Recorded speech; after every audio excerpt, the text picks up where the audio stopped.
How many times have you heard the phrase, family is everything? To some people, this statement is absolute, while to others, it couldn't be farther from the truth. Not every family is a good one, and not every family is exactly what it seems. There are some people out there who think appearances are everything, think that how they are perceived or how their family is perceived is more important than everything else. No matter how bad things get behind closed doors, they always put on a show, try and put on a facade of happiness, of total perfection. We all do this in small ways. Maybe we clean just a little bit more when company is coming over. Maybe we tout our dessert as an old family recipe when we get it off the box. While some families take things just a little bit further. Some families go to great lengths to maintain an image under the guise of keeping the family together, even when it means covering up a murder.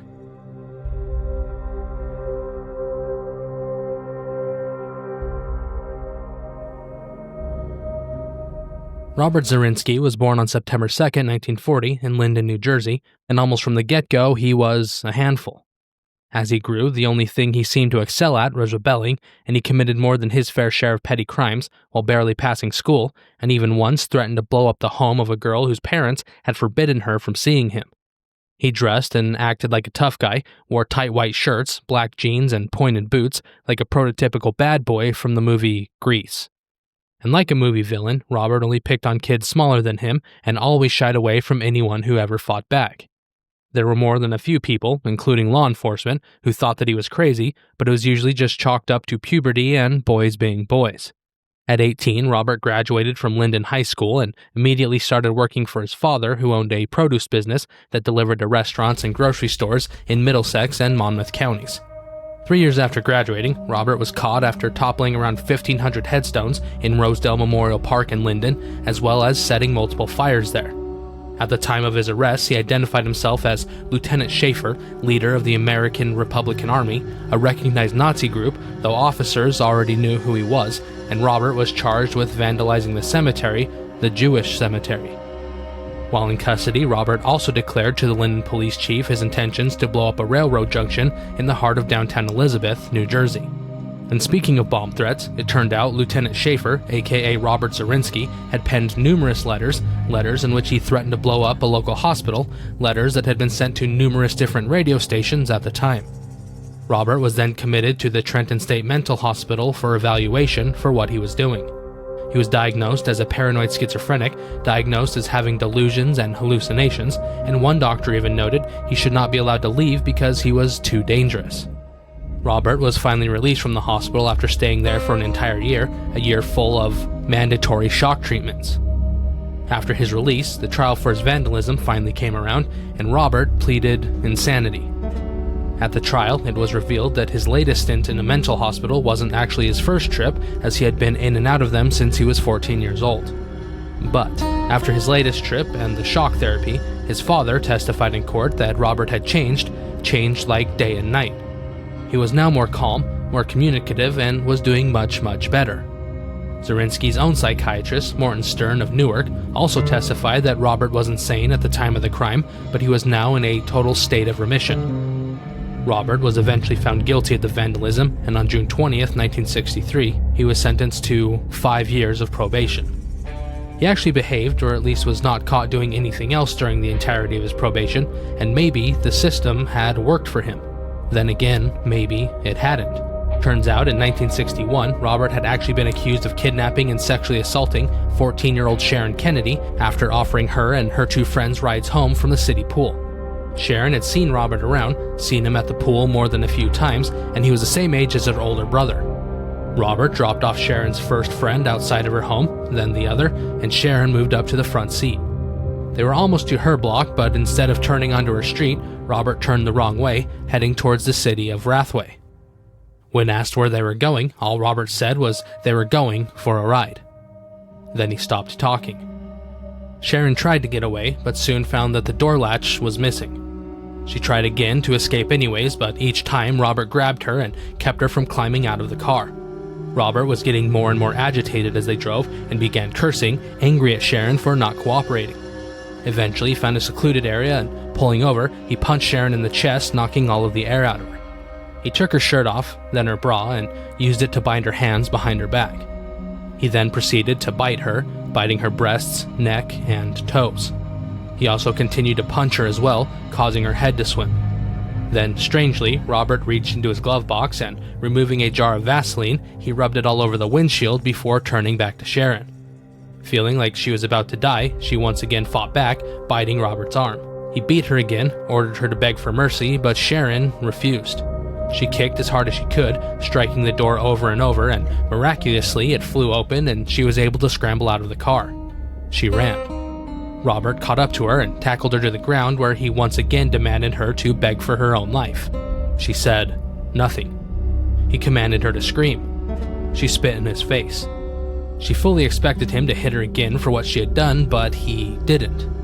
Standing up, he grabbed Sharon and drug her back to his car. Calmly, he started the engine, wiped the windshield clean, and turned the radio on. Robert then drove her home without saying another word. Sharon ran straight to her room without telling anyone what had happened before collapsing onto her bed. Her clothes were ripped, her whole body hurt, and she just wanted to sleep. Her parents were away at the time, on vacation, and her sisters and brothers were already in bed. For the rest of the summer, she wore clothes that covered the bruises and bite marks on her body, thinking herself lucky that there were no marks on her face. She wanted to speak out, wanted to tell someone, but what would they think? What would her friends think? She spent many a sleepless night worried that Robert would come back for her, finish the job he had started, but he never did. Sharon didn't tell anyone what had happened to her until later, but by the time she did come forward, the statute of limitations had already run out, and there was nothing anyone could do about it, legally. Robert had gotten away with the attack, something that apparently was becoming a pattern, because it wasn't the only crime he had committed since high school. In fact, he had already done something even worse. He had already committed murder. Bette Byrne was only 17 when she met the man she would eventually marry. Charles Bernoskie was 19 at the time, an old soul, and he had asked Bette out after seeing her on her porch as he drove by, and she said yes. She had almost refused when she saw a pair of baby booties hanging from Charles' rear view, but he explained they were his nieces and he didn't have any kids himself. They dated for the next 18 months before they were married at Our Lady of Good Counsel Church in Newark in January of 1949. Their daughter Elizabeth was born a year and a half later, the first of many children. Bette was a stay-at-home mother, and Charles worked as many different jobs as he could to provide for his continually growing family. He worked as a night shift patrolman for the Rahway Police Department, he drove a school bus, and he even ran deliveries of eggs on the weekends. In his spare time, he worked more, building and repairing watches from parts he found at flea markets and antique stores. Somehow, he was still present for his children, still an integral part of their lives despite his very busy work schedule. He was just a great father. On the night of November 28, 1958, he had taken his dinner break at home, eating Thanksgiving leftovers with his family before heading back out on patrol. According to Bette, he appeared to be lighthearted and happy like he always was. Not long after he went back out, though, a police cruiser pulled into the driveway, and Charles ran inside for a minute to drop off his keys and grab a few things, explaining to his wife that it was his turn to walk the beat that night. He once again kissed her goodbye like he usually did and went back to work. It was raining heavily that night, though it seemed to come down in bursts, and during a lull in the storm, residents near West Milton Avenue in Rahway heard multiple gunshots. Patrolman George Paheim was working the area and just checked the doors at Superior Pharmacy on St. George's Avenue when his radio went off, transmitting the voice of the desk sergeant on duty. Turning his cruiser around, he went to go respond to the call, but first he had to pick up his partner, Charlie Bernoskie, who was also patrolling St. George's on the west side of the street. He looked for Charlie but couldn't find him, and while he searched, he saw two men who were frantically trying to get his attention. "There's a man in my kitchen," one yelled. "He looks like a cop." Officer Paheim threw his car into park and followed the men, and just inside the door to the man's home, he saw Charles face down on the floor. "Charlie," he called as he rushed to his partner's side. Checking him, he saw his eyes were closed and blood was flowing from his mouth. Staggering back to his feet as fast as he could, he ran back to his patrol car before calling for help. "Officer down." Detective John Stefano heard the call and rushed towards the scene to find Officer Paheim standing outside of the residence crying. Heading inside, he saw Officer Bernoskie, Charlie, laying face down on the floor, unmoving. Detective De Stefano carefully turned the body over and saw for himself the damage. Officer Bernoskie had been shot in the chest and face, and his Colt .38 revolver was on the ground under him. All 6 cartridges have been fired. Charlie had only been with the department for 4 years, and De Stefano liked him. He also knew the man had a wife and a whole lot of kids, and now he was gone. Like Officer Paheim, De Stefano, too, began to weep. 402 Bower Street, that same night. 15-year-old Judith Zerinsky, Robert's little sister, was at home watching TV in her living room after just having made herself some French fries. The front door opened and my aunt Irene Chagas, my brother Robert Zarinsky, and my cousin Teddy Schiffer came into the house, she would later say. They went into the kitchen and my aunt told my mother that my cousin and my brother had came to her house for help, but she couldn't help them, so she brought them to my house. My brother said that he and my cousin were trying to rob Miller Pontiac and the police came. Later, she would learn that an officer had tried to apprehend the two men and eventually a scuffle broke out, with gunfire being exchanged between the three. According to Judith, her brother said he got pissed off because the cop shot his cousin, so he shot the cop. Judith then watched as her mother, Veronica, performed surgery on the two wounded boys, even removing a bullet from Robert's hip where it had been embedded. After Veronica was finished, she swore everyone to secrecy that night. Nobody talked about the incident ever again.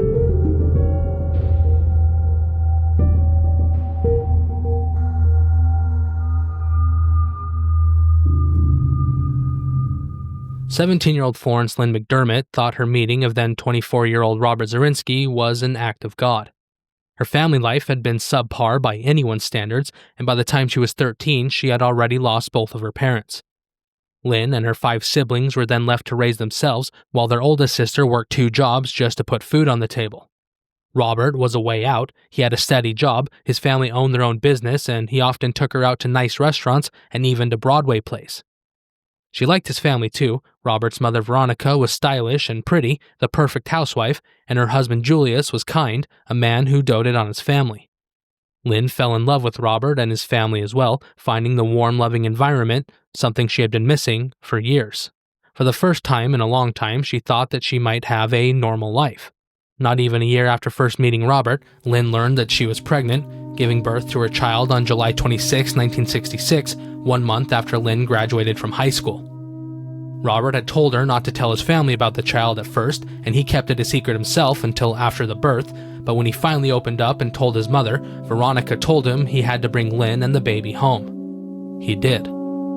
Robert eventually asked Lynn to marry him, and the couple tied the knot on January 20th, 1967, holding the wedding at the Presbyterian Church in Sayreville. It was not a festive occasion, and neither had even dressed up, with Robert barely even looking at Lynn during the ceremony, clearly just waiting to get it all over with. Robert's mother, Veronica, made sure that the wedding was secret, made sure that nobody knew about it, because in an attempt to maintain her perfect image, she had been telling everyone that Robert and Lynn were already married. There was no reception, not even a fancy lunch. In fact, Robert just drove to the lumber store to pick up some material for a project he was working on before simply going home. Robert's family were in town at the time visiting, and during one evening, while Lynn was downstairs, Robert had called down from the second floor, demanding her to bring him up a snack. Lynn's mother-in-law's family laughed at her, asked her if she was Robert's servant, and embarrassed, she just sat there. Robert shouted again, calling out to his wife to get him something to eat. Veronica then turned towards her daughter-in-law and said, "You had better go up there." Lynn ran up the stairs to their room, and when she walked in, she was shocked. All of her clothes were cut up, stacked in a pile on the bed. "The next time I call you, you jump," Robert said as he grabbed her by the neck to emphasize his words. He had never acted like that before, never treated her so poorly before, but now, what had she just gotten herself into? Lynn was learning that the family she thought she was lucky to have discovered was nothing like they appeared. Lynn was discouraged from having friends and was not allowed to ever have anyone over at the home. Everything always had to be perfect, she had to be perfect, her life had to be perfect. Eventually, the only bright spot in Lynn's life was her son, Bobby, but at only 9 months old, he had developed asthma, a condition that only seemed to get worse the older he became. In July of 1968, a few weeks before Bobby's 2nd birthday, he was having an asthma attack, and as usual, his temperature went up and his breathing became more labored. Lynn called his doctor, who told her to give him his asthma medication and a sponge bath, but the next morning, Bobby was even worse, so they took him to the hospital. 12 hours later, he was gone, the only good thing in her entire life. Lynn went back to the Zerinsky home where she felt completely alone. It was clear now, Robert was the one in charge, then his mother, and everyone else just fell in line. He yelled at and abused just about everyone, but only behind closed doors, where nobody else could see. Sometimes he became physical, while at other times he was much more passive-aggressive, and instead of hurting his wife or someone else, he would simply destroy their possessions. He also sexually abused his wife, doing things to her she wasn't comfortable with, but she was afraid of Robert, so she complied. Veronica Zerinsky, Robert's mother, for her part, always covered for her son, no matter what. When neighbors came to her about Robert lighting animals on fire in the neighborhood, she dismissed them. When Robert pushed his own father to the ground after an argument, she ignored it. When he yelled and mocked everyone else in the home, she stayed quiet. During one occasion, Robert had choked Lynn to the point where she nearly lost consciousness, all because she had not brought him soda fast enough. She tried to say she was sorry, that it wouldn't happen again, only to hear him say, "Next time, it will be worse." Veronica, who had seen the entire incident, pretended not to hear Lynn cry. Later, Lynn tried to talk to her, tried to say they didn't have to put up with it, and she only got the reply, "Do you think anyone else has it better, Lynn? You don't know what it's like behind other people's closed doors. Everyone has their secrets."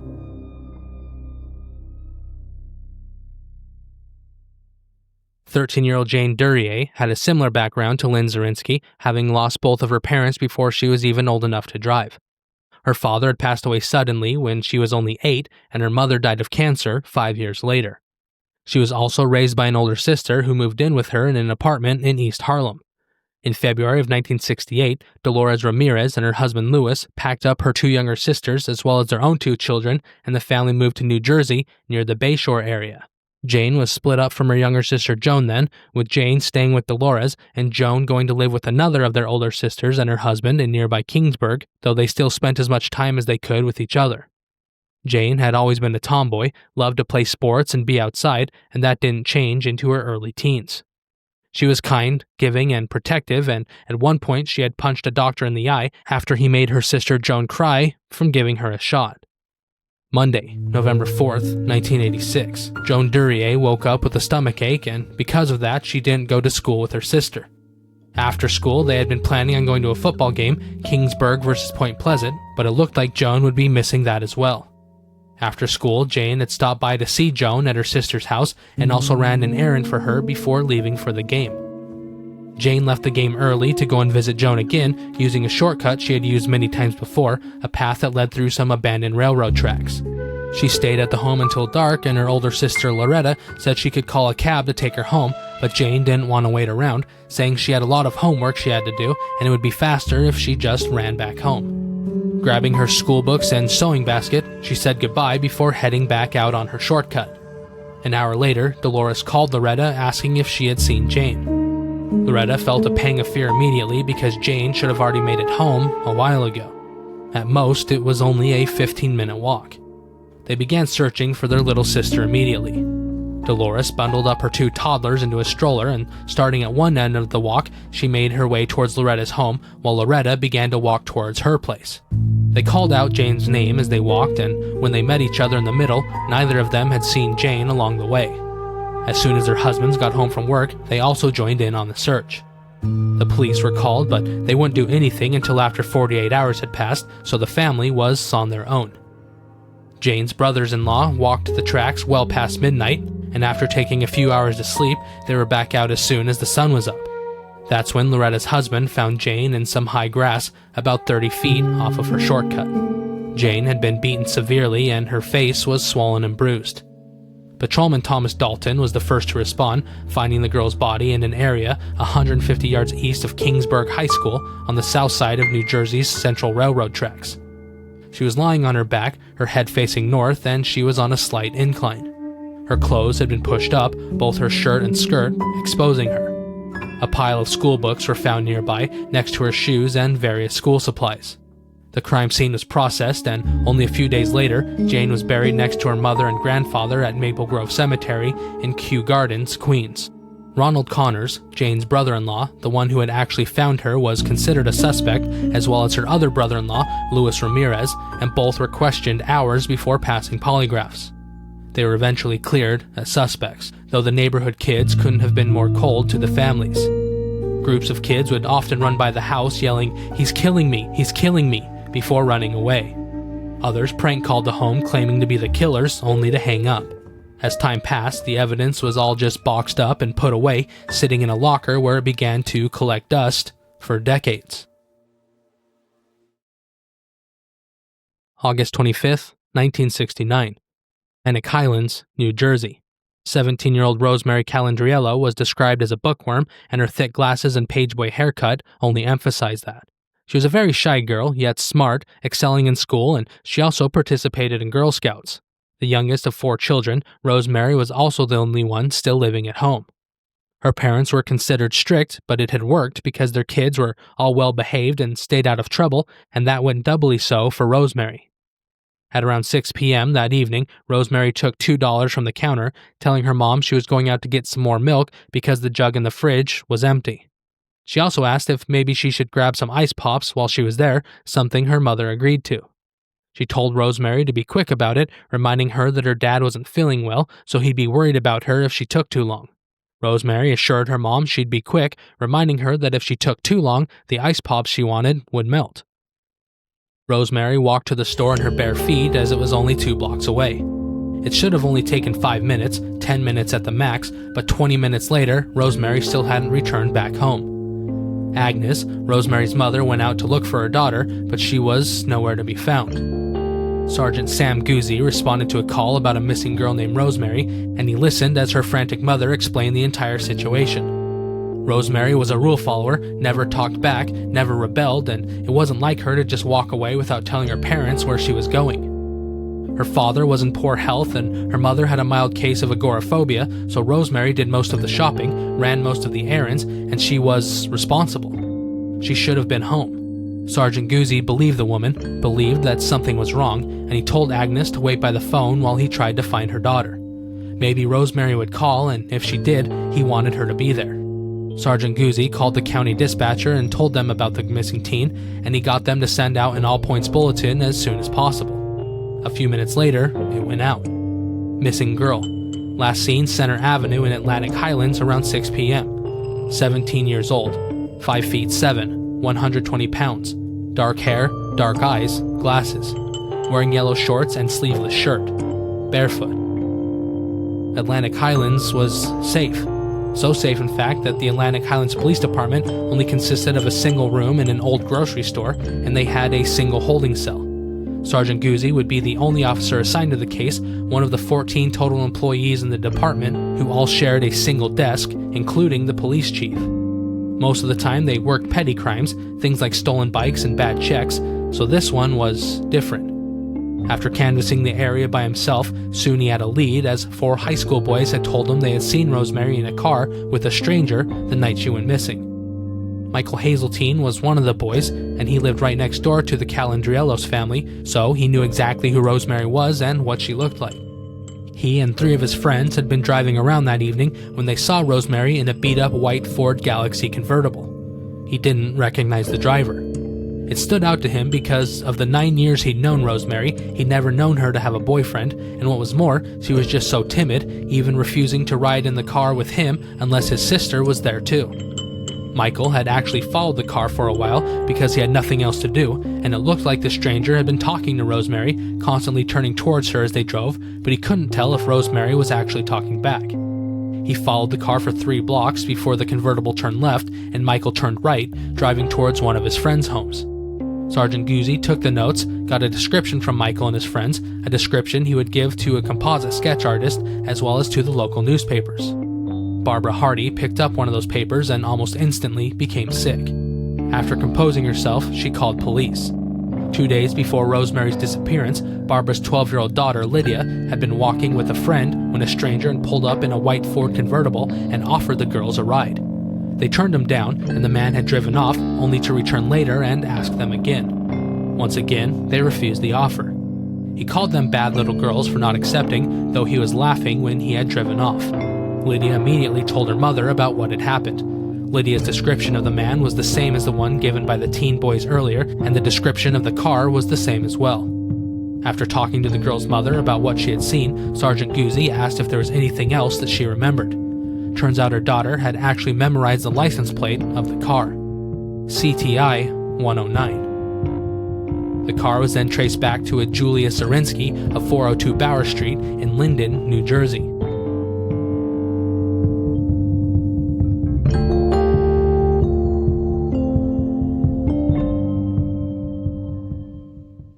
Sergeant Guzzi went to the home on Bower Street, and after knocking on the door, he introduced himself to a Veronica Zerinsky.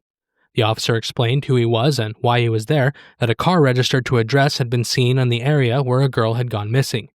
He then told her he knew her son Robert drove the car and asked her if he could talk to him.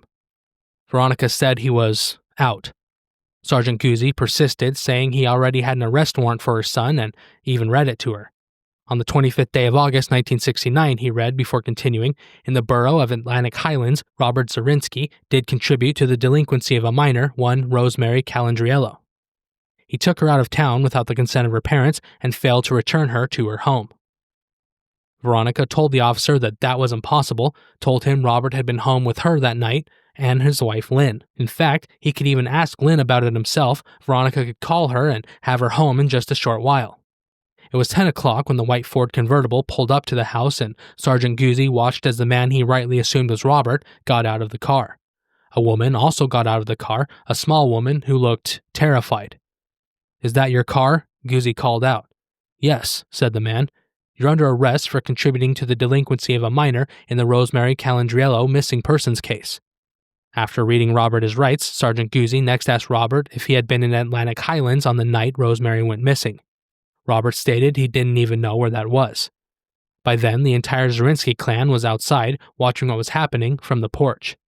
"Tell him, Lynn," Veronica called out. "Tell him that Robert was home with you that night." "Yes," the small woman said. "Robert was home with me." Sergeant Guzzi placed Robert in his car anyways and drove him back to the Atlantic Highlands Police Department. Robert's parents posted bail immediately. Sam Guzzi was a workaholic. So much so that it eventually ended his 20-year marriage, and now that he was alone, he spent almost all of his time working on trying to solve the disappearance of Rosemary Calandriello. He only got a few hours of sleep a night, and as soon as he was done with his regular patrol, he would dive right back into the case until he could no longer keep his eyes open. Rosemary's mother stopped by constantly, checking in on him and the case, but he was running into brick walls everywhere he went. All he really had was Robert Zarinsky, and the more he found out about the man, the more he believed he was involved. He had many petty crimes on his long record, he was arrogant, had a temper, and seemed extremely controlling. Sergeant Guzzi had found other young girls who had also been offered rides by a man matching Robert's description. The 4 boys who had given him his first lead would later pick Robert out from a police lineup, but so far everything he had was circumstantial, and there was no real or solid evidence to be found. Robert was denying everything, denying that he offered rides to anyone, denied that he had even been in the area where Rosemary was last seen. Sergeant Guzzi had impounded Robert's '61 Ford Galaxy convertible at the time of his arrest, and on August 29th, 4 days after Rosemary's disappearance, it was examined by forensic investigators. 2 bottles of beer and a bottle of blackberry brandy were found in the glove compartment.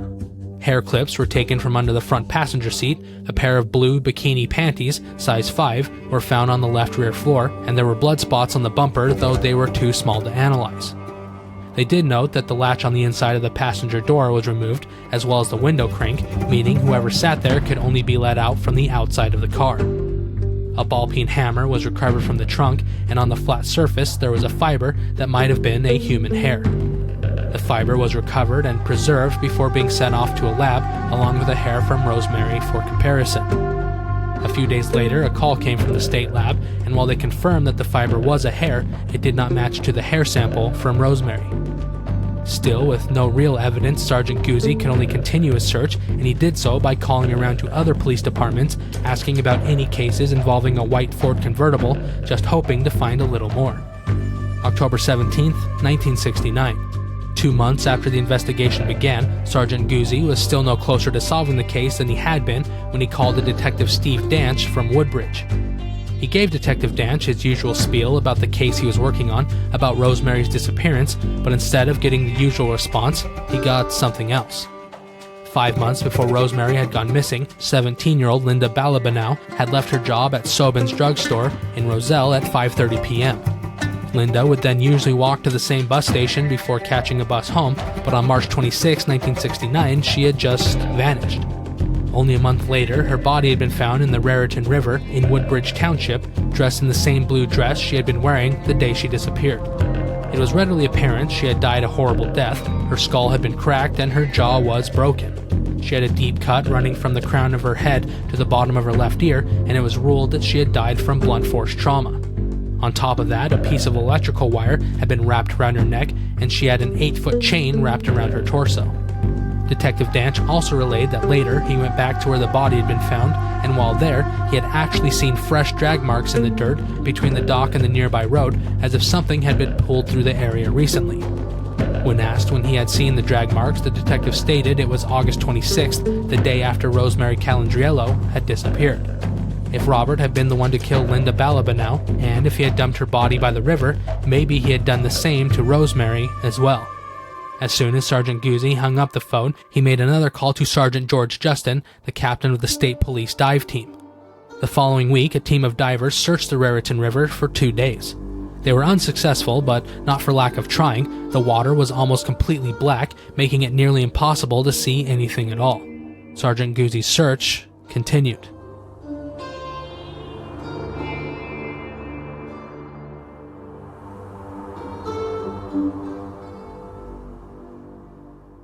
Sergeant Guzzi was trying to get help with the case, trying to work with the local prosecutor's office, but the office didn't have a single full-time employee, relying mainly on private practice attorneys in the area to act as prosecutor when they had time, which they didn't. The most senior of these, Vincent Cooper, the man who was supposed to be in charge, was almost impossible to get a hold of, and you had to go through the office's chief of detectives, John Goller, who was almost impossible to get a hold of as well. Also, there was the little matter of the office being investigated by the State Commission of Investigations, who were looking into the disappearance of tens of thousands of dollars that had been misplaced. Detective Goller was the prime suspect at the time, and Vincent Cooper was also receiving heat because apparently he had no idea what was even going on in his own office. 1 week after Sergeant Guzzi made a possible connection between the Calandriello case and the Balabanow case, Detective Goller committed suicide, meaning the prosecutor's office was in shambles. With his police chief's blessing, Sergeant Guzzi decided to go right to the top and drove to the Attorney General's office himself. Edwin Steer agreed to speak with Sergeant Guzzi when he arrived at the Attorney General's office. Steer was an assistant attorney general himself, in charge of investigating organized crime and corruption, and had been the man put in charge of the Monmouth County Prosecutor's office after it fell to pieces. The pair talked about the cases for hours, and the sergeant convinced Attorney Steer that Robert was not only involved, but also a continuing danger to the community. He knew he did not have the evidence needed to bring a case, but maybe they could get Robert on lesser charges and at least get him off the streets while they built up a good case against him. Robert was soon arrested for the attempted kidnapping of 12-year-olds Robert Spangerberg and Lydia Hardy, who Robert had tried to lure into his car 2 days before Rosemary had disappeared. Robert was arrested. Soon he had another pair of charges when he was indicted for another attempted kidnapping, this one for trying to lure 14-year-olds Darlene Curran and Donna Johnson into his car on August 9th while they were walking outside of a bowling alley in Atlantic Highlands. Seeing the arrest, Sharon Kennedy, the girl Robert had attacked over 7 years earlier, then finally came forward, telling officers about what Robert had done to her, though like was stated earlier, the statute of limitations had already run out, but despite that, she still provided valuable information that would help build a case. Meanwhile, Robert's family were busy trying to get him out of jail on bail, and using their homes as collateral, they posted the $70,000 needed and got him home in time for Christmas that year in 1969. Robert then spent the holiday at home watching TV and drinking. One night, Lynn, who was still with him, worked up the nerve to ask him if he had anything to do with the disappearance of the Rosemary girl. "Don't ever bring that up again," Zerinsky said before leaving the house. Months passed and Robert continued to go about his life, working with his father and disappearing most nights. Nobody knew what he was doing and nobody really wanted to know either. Finally, in March of 1970, one of the trials began, the case involving the attempted kidnapping of the two 12-year-old girls. Lynn Zerinsky showed up every day to support her husband, and after 3 days the case was declared a mistrial after Judge George A. Gray stated there was no proof that Robert had tried to kidnap them, he was merely doing what he claimed, offering the pair a ride. The judge clarified then that he still thought Robert was guilty of something, stating, "Vince, the defendant, stands before this court right now as a nucleus of many evils. I feel that something should be done with this man. However, We live in a government of law and not of men. There was still hope, however, to get Robert off the streets as soon as the next trial started, the one involving the attempted kidnapping of the two 14-year-olds. The two girls testified on the stand and both held up well under the defense lawyer's questioning, telling what happened to them that day. After closing arguments, the jury deliberated for just over an hour before returning their verdict: guilty. Robert was then sentenced to 5 to 7 years in prison, but was allowed to go home for some reason, pending his appeal. In February of 1971, the appeals court reversed the verdict, meaning Robert was free to go.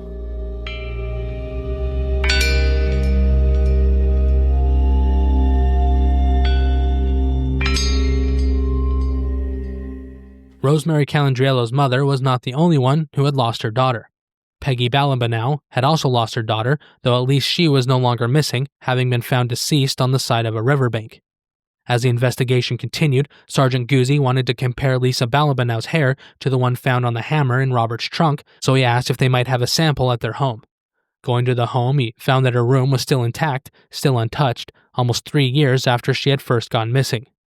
From her hairbrush on top of her dresser, he collected a few strands of blonde hair. He waited a month for the results. Quote, Forensic Lab Sample 31974. Hair from Linda Balabanow, and Forensic Lab Sample 31975, hair from the ball-peen hammer, have a high degree of similarity. End quote. It was as close as the hairs were a match as the lab would ever give.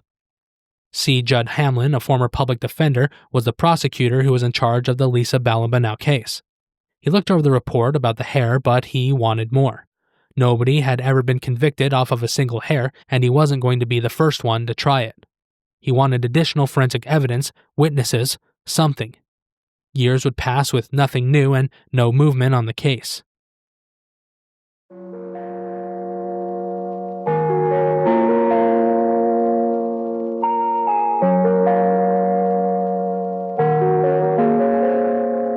Now, before I end part 1 of this case, I first wanted to say thank you to Rob and Gabby Fisher and Judith Lucas, as well as the Star-Ledger newspaper team. These wonderful people covered this story in great detail, becoming one of my main sources for this episode. Without their work, Deadly Secrets, a multiple-part news story that was published in 2007, this case would not be nearly as detailed and in-depth, and the victims' stories might never have come to light. So once again, thank you to them for their hard work. Please consider subscribing to the new Almost Fiction Plus channel over on Spotify, where for only $3, you can get access to over 12 episodes of Almost Fiction Plus completely ad-free. I will also be posting each regular episode ad-free on the feed as well, so you can listen to the stories as intended, completely uninterrupted.